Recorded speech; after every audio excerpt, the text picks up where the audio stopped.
원하오니 이 새벽에 아버지 주 앞에 나온 하나님의 귀한 자녀들의 그 사랑하는 주님의 마음을 받아주시고 아브라함에게 부어주었던 하나님의 놀라운 은혜와 축복으로 이 시간 함께하여 주시옵소서.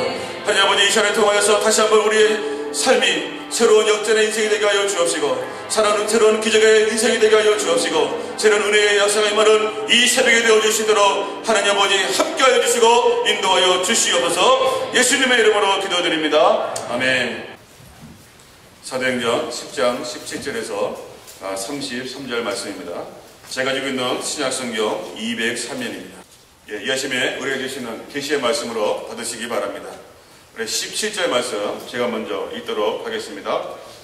베드로가 본 바 환상이 무슨 뜻인지 속으로 의아해하더니 마침 고넬로가 보낸 사람들이 시몬의 집을 찾아 문 밖에 서서 불러 묻되 베드로라 하는 시몬이 여기 있으느니라 하거늘 베드로가 그 환상에 대하여 생각할 때에 성령께서 그에게 말씀하시되 두 사람이 너를 찾으니 일어나 내려가 의심하지 말고 함께 가라. 내가 그들을 보내었느니라 하시니 베드로가 내려가 그 사람들을 보고 이르되 내가 곧 너희가 찾는 사람인데 너희가 무슨 일로 왔느냐?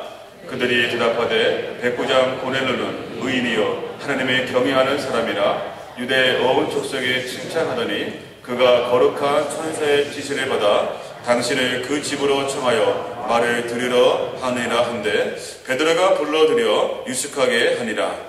이튿날 일어나 그들과 함께 갈새 요바에서 온 어떤 형제들도 함께 가니라.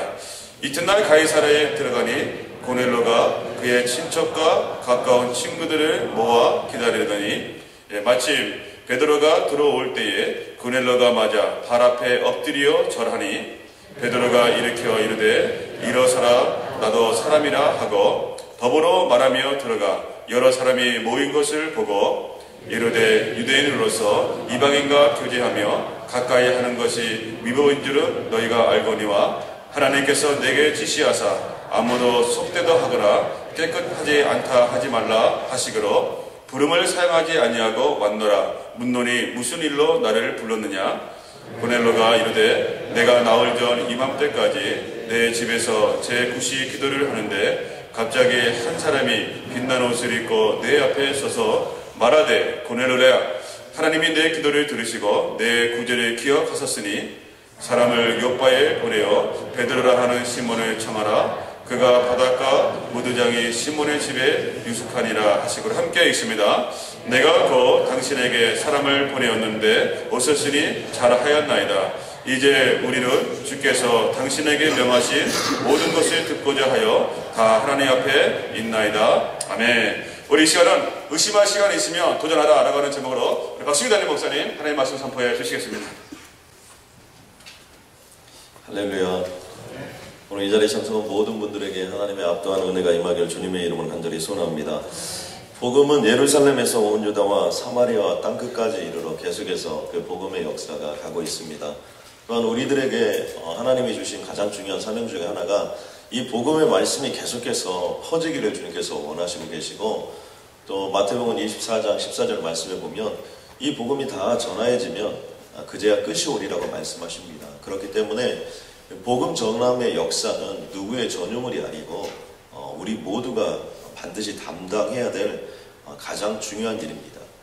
그런데 초대교회 당시에는 이 복음의 땅끝이라는 것이 어디였느냐 이렇게 살펴보면 예루살렘과 온 유다와 사마리아를 넘어서 이방인들에게로 복음이 가야 되는데 그 당시에는 이방인들에 대해서 복음을 전하는 것들에 대해서 굉장히 꺼리고 있었고 뿐만 아니라 유대인들이 이방인을 가까이 한다 이건 있을 수 없는 어떤 그리운 일들이었고 또 그들과는 절대로 섞일 수 없는 부분들을 가지고 있었다는 것입니다. 그런데 이 유대인에게서 이방인으로 복음으로 전해지는 가장 핵심적인 인물이 등장하는데 바로 그 사람이 고넬료입니다. 이 경건한 사람을 등장하는 고넬료에게 하나님께서 환상을 보여주시면서 고넬료에게 베드로를 만나라 청하시고 바로 그 시간에 다시 베드로에게 하나님께서 나타나시면서 환상을 보여주십니다. 그런데 그 베드로에게 나타났던 환상의 핵심은 뭐냐면 하늘에서부터 이렇게 보자기가 내려와서 네 발까지는 가득 준 어떤 먹어서는 그동안 안 되는 유대인의 전통이 있었던 것을 주님께서 먹으라 이렇게 말씀하십니다. 그러니까 베드로가 단호하게 내가 지금까지 살아왔던 방법이 있고 역사와 전통을 가지고 있었고 문화를 가지고 있었는데 그 부분에 대해서 주님이 먹으라 말씀하시니까 단호하게 그럴 수 없다라고 이렇게 하나님께 대답을 합니다. 여호와의 사자에게. 그러자 하나님께서 이렇게 대답합니다. 하나님께서 깨끗하게 하신 것을 내가 속되다 하지 말라. 이렇게 명령을 하시고 있고 이제 베드로가 그 얘기를 듣고 도대체 이게 무슨 얘기인가 하면서 본문의 말씀을 이렇게 전합니다. 베드로가 본 바 환상이 무슨 뜻인지 속으로 의아해했다는 겁니다.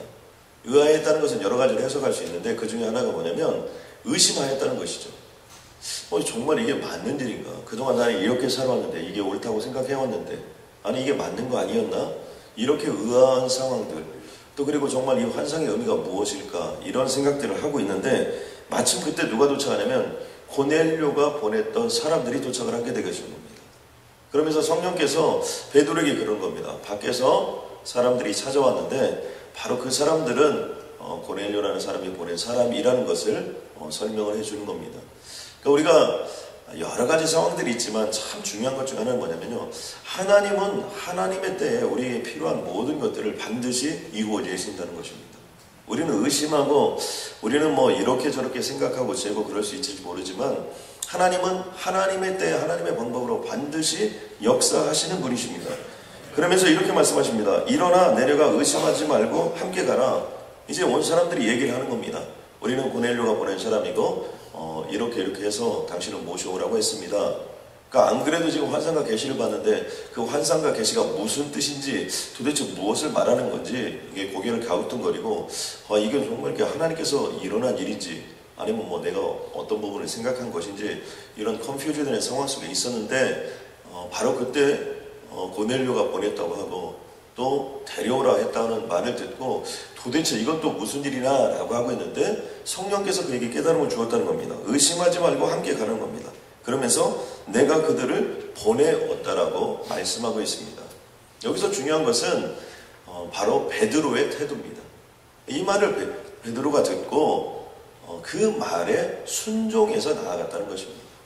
우리가 순종이 제사보다 낫고 듣는 것이 순양의 기름보다 낫다라는 사무엘의 어떤 고백처럼 이방인이 베드로를 초청한다는 것도 있을 수 없는 일이었고 당시에 백부장이라는 어떤 위치가 상당히 높은 위치에 있었기 때문에 또 가서 무슨 일이 어떻게 생길지도 모르지만 주님께서 가라 하시니 가는 것입니다. 우리가 여기서 한 가지 알 수 있는 것은 무엇이냐면 우리가 의심이 들고 때로는 방황이 들고 또 우리가 생각했던 것대로 인생이 이루어지지 않고 또 정말 하나님이 이 가게 주셔서 정말 그 가게 잘 하고 있고 또 그리고 그런데도 불구하고 가게 어려울 수도 있고 또 우리가 정말 하나님이 이쪽 길로 가라고 말씀해 주셔서 그 말씀 붙잡고 간 적이 있는데 그곳에서 우리가 여러 가지 어려움이 덮치고 또 상황 가운데 환경 가운데 정말 장벽들이 계속해서 생긴다 할지라도 하나님께서 주신 말씀이 분명하다면 우리는 의심하지 말고 그 길을 걸어가야 된다는 것입니다. 베드로가 지금 선포하고 있는 것은 무엇이냐면 베드로가 우리에게 보여주고 있는 것은 무엇이냐면 하나님이 말씀한 대로 의심을 하면서도 따라가는 거예요. 따라가자 무슨 일이 일어나냐면 거기에 세 가지 일들이 일어나는데 첫 번째는 딱 가서 보니까 고넬료라는 사람을 만났습니다. 설명을 해서 가면서 이 하인들이 많은 설명을 했겠죠. 우리 고넬료가 백부장이고 여러 가지 많이 설명을 했습니다. 그리고 그곳에 도착해서 보니까 첫 번째 일은 뭐냐면 그의 친척들과 가까운 친구들을 모두 모아놓고 고넬료가 기다렸다는 것입니다.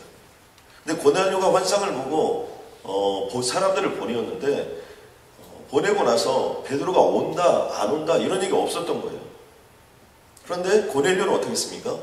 환상과 계시를 통해서 하나님의 명령을 받았고 그 받았던 명령을 통해서 베드로를 청하라고 했으니까 하나님이 반드시 보내주실 거라는 믿음을 가지고 누구를 자기 친척들을 그러니까 친척들 정도는 그래도 괜찮을 것 같아요. 가까운 친구들이랑 누구를 얘기했을까요? 아마 백부장쯤 됐기 때문에 아마 백부장의 버금가는 친구들을 모아놓았을 것입니다. 우리가 이런 것들을 보면 신앙이 무엇인지를 알 수 있습니다. 우리가 엘리야의 모습을 보면 어떤 모습이 등장하냐면 엘리야가 그 게하시에게 이런 얘기를 합니다. 가서 바다를 바라보라는 것입니다. 왜냐하면 하나님께서 이제 갈멜산 꼭대기에 승리를 주시고 비를 주시겠다고 약속해 주셨는데 이제 갈멜산에 올라가서 아무리 기도해도 비가 내리지 않는 겁니다. 뭐 거기에 뭐 아합도 있고 다 사람들이 정말 비를 오길 기다리는데 아무도 지금 모든 사람이 다 기다리고 있는데 이 비가 오지 않는 겁니다. 바로 그때 그는 가서 보라 이렇게 시켜놓고 또 어떻게 합니까? 또 기도합니다. 또 기도하고 어떻게 돼요?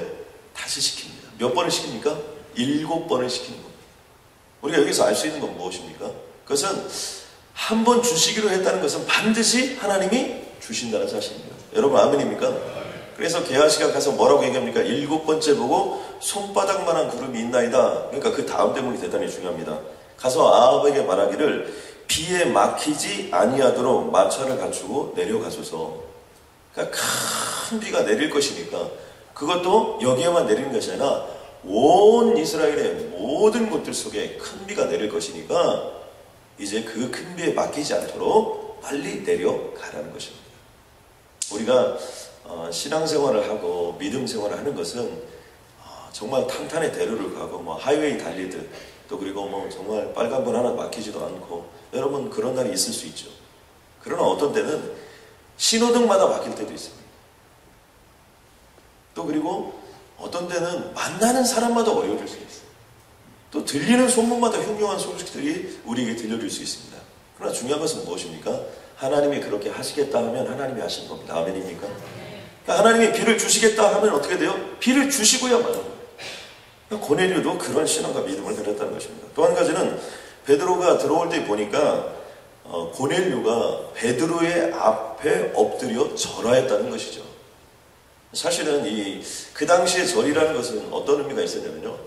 계급이 어떤 낮은 사람들이 높은 사람에게 절을 하는 것이 관례였고 실질적으로 지금 현재 백부장이 유대인에게 아마 옷의 이런 모습들을 봐도 뭐 백부장은 뭐 온갖 것들로 다 치장하고 얼마나 베드로를 잘 맞이하려고 준비하고 있겠습니까?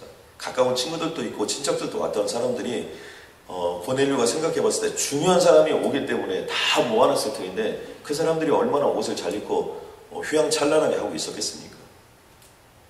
우리가 옛날 그 솔로몬의 전쟁, 뭐 다윗의 전쟁 이런 거 보면 갑옷이 번쩍번쩍하지 않습니까? 아마 그런 것들로 치장하고 있었을 것입니다. 거기에 비해서 온 베드로의 모습은 어땠을까요? 우리가 흔히 아는 것처럼 그냥 뭐 천조각에다 뭐 하나 이렇게 두르고 또 이렇게 어떤 그 비바람 같은 거 맞는 이런 정도, 그러니까 굉장히 후줄한 모습으로 베드로가 도착했을 것이라고 우리는 상상할 수 있습니다. 그리고 베드로 또한 많은 생각들을 하고 왔을 것입니다. 아니 고넬료가 또 백부장이 나를 왜 불렀을까? 그리고 그 환상의 의미는 무엇일까? 여러 가지 생각들을 하면서 그곳에 오게 됐을 것 같지 않습니까? 그리고 고넬료의 딱 집에 들어가니까 고넬료 혼자 있는 것도 아닌 것 같던데요. 많은 사람들이 그곳에 있는 겁니다. 그런데 그 많은 사람들 중에 가장 그 집 주인이었던 바로 그 고넬료가 베드로 앞에 엎드려 절을 하는 겁니다. 여기서 엎드려 절을 한다는 의미는 무엇이냐면 발에 입을 맞추다라는 의미가 있습니다. 그러니까 이것은 뭐 단순히 오셨어요? 이렇게 정도를 얘기하는 게 아닙니다. 정말 딱 엎드려서 이렇게 하는 그 의미가 뭐냐면 하나님께서 보내신 사자, 또 하나님이 청하라고 한 바로 그 사람, 자신이 믿고 그동안 따랐던 그 영광스러운 하나님을 만나는 것 같은 그런 감동과 감격을 가지고 이 고넬료가 베드로 앞에 엎드려 절을 하였다는 것이죠. 그런데 이 베드로의 태도는 더 황당합니다. 여러분 생각해 보세요. 우리가 어느 곳에 갔는데 나를 환대해 주는 사람들이 있습니다. 여러분 우쭐해 주릴만 하지 않습니까? 정말 이거 뭐 정말 하나님의 일을 하다 보니까 이런 역사가 나타나구나 이런 생각도 할 법하고 또 속으로는 뭐 굉장히 좀 당황했을 수도 있고 이런 상황입니다. 그런데 베드로는 심플하게 얘기합니다. 그렇게 절하고 있는 고넬료를 이렇게 세웁니다. 그리고 나도 사람이라 그냥 심플하게 얘기합니다. 저는 이것을 보면요. 성령의 사람들은 복잡하지 않아요. 예수 믿는, 정말 예수를 잘 믿는 사람들은 복잡하지 않습니다. 나는 사람에 불과하다. 나에게 이렇게 절할 필요가 없다는 거예요. 이런 모습을 우리가 또 어디서 봅니까? 안진병이를 일으켰을 때 그 사건이 일대 사건이 된 겁니다. 왜냐하면 제가 생각할 때는 베드로가 유명하다기보다는 안진뱅이가 유명했던 것 같아요. 40년 동안 안진뱅이를 거기서 아무튼 뭐 나 태어나면서부터 했다니까 40년 풀로 하진 않았겠지만 수십 년 동안 자기 자리 아니었습니까? 그러니까 그 안진뱅이 하면 아마 그 성사람들이 다 알았던 것 같아요. 그러니까 그 사람이 일어났다는 것이 센세이션입니다. 누가 이렇게 했느냐? 베드로가 이렇게 했다. 바로 그때 솔로몬 행각에 모여서 그런 일들을 하고 있었을 때 베드로가 이런 얘기를 합니다. 베드로가 이것을 보고 백성에게 말하되 이스라엘 사람들아 이 일을 왜 놀랍게 여기느냐? 우리 개인의 권능과 경건으로 이 사람을 걷게 한 것이 아니거든 왜 나를 주목하느냐? 이렇게. 저는 이 모습을 보면요, 이 베드로가 겸손할 뿐만 아니라 이 겸손을 넘어서는 모습을 볼 수 있습니다. 되게 사람은 어떻습니까? 사울의 모습이 많이 있죠. 사울 왕이 어떻나요? 처음에는 너무너무 겸손했어요. 사무엘을 만났을 때 사무엘을 쳐다보지도 못했습니다. 그런 사울이 나중에 어떻게 변해갑니까? 2년 동안 그렇게 하다 2년 지나면서 또 변화되기 시작해서 좋은 방향이 아니라 교만한 모습을 변화되죠. 사무엘이 와서 제사를 드리고 또 그리고 하나님께 제사를 드렸다는 것은 영광의 예배를 올려드리고 그리고 블레셋과의 전쟁을 통해서 나아가야 되는데 불구하고 사무엘이 안 오는 겁니다. 아니 이게 안 와? 그러면 어떻게 합니까? 자기가 예배를 드리는 거예요. 자기가 모든 걸 다 하는 거예요. 왜 그랬습니까? 그것은 백성들이 무서워 벌벌 떨고 있고 백성들이 자꾸 도망하려고 하니까 그런 것들을 인간적인 방법으로 해결하려고 그런 모습들을 보이고 있는 겁니다. 여기서 베드로와 그 사울 왕과의 차이점은 무엇입니까? 그것은 하나님이 함께하는 성령 충만한 사람이냐 아니냐는 현격한 차이를 나타냅니다. 저는 여기 있는 모든 분들이 어떤 상황 가운데 있어도 하나님의 하심을 믿고 있다면 여러분 담대하시고 또 그리고 나를 앞세울 필요가 없습니다. 처음에 겸손하다 나중에 교만한 거 하나님이 제일 싫어하는 거예요. 교만은 패망의 성공이요, 겸손은 여러분 존귀의 앞자리예요. 우리가 존귀케 되는, 존경받고 귀하게 되는 그런 역사가 바로 겸손함으로부터 시작되었다는 것이죠. 그러면서 이제 베드로가 무슨 설명을 하냐면 자기에 대한 설명을 하는 겁니다. 내가 여기까지 온 것들에 대해 설명을 합니다. 그런데 그 말씀 속에서 우리가 무엇을 할 수 있냐면 베드로가 왜 하나님의 환상을 보여줬는지 성령의 사람은 분명하게 알고 있다는 거예요. 이렇게 얘기합니다. 유대인으로서 이방인과 교제하며 가까이 하는 것이 율법인 줄을 내가 알고 있다.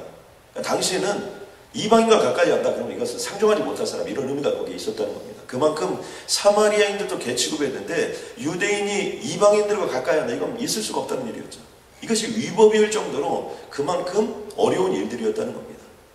그런데 내가 여기에 오게 됐다는 거죠. 그런데 그 이유는 뭐냐면 하나님께서 내게 지시하사 아무도 속되다 하거나 깨끗하지 않다 하지 말라 하시거늘. 이 말씀의 의미는 무엇입니까? 하나님께서 이제 속되다고 하지 않고 깨끗하다 하면 깨끗이 바라보겠다는 마음으로 여기에 왔다는 겁니다.